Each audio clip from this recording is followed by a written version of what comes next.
New টাউনের eco urban village সংলগ্ন ঝিলে তলিয়ে গেল যুবক এবং ঘটনাস্থলে পৌঁছেছিল ডিজাস্টার ম্যানেজমেন্টের টিম, সাথে ইকো পার্ক থানার পুলিশ এবং তড়িঘড়ি উদ্ধার কাজ চালিয়ে অবশেষে উদ্ধার করা হলো সেই যুবককে এবং তাদেরকে রিকগনাইজড করে নিয়ে পাঠানো হলো হাসপাতালে। ঘটনাস্থলে পৌঁছালো রাজারহাট নিউ টাউনের বিধায়ক তাপস চ্যাটার্জি।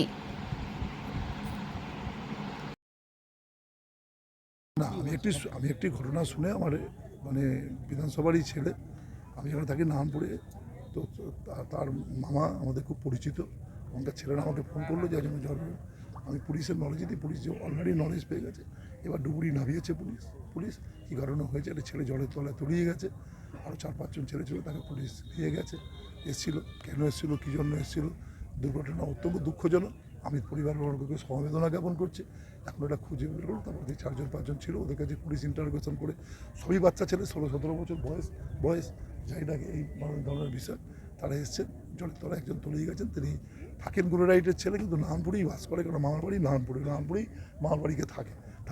যার মামা যে সে আমাদের ওখানকার নানপুর বাজারের সেক্রেটারি, বাজার কমিটির সেক্রেটারি আলামিন স্যার, আমাদের খুবই পরিচিত, খুবই এই পরিবার।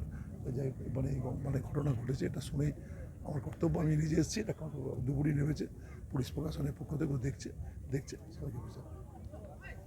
আপনার রাজনীতি, আপনার আওয়াজ, বাংলা খবর।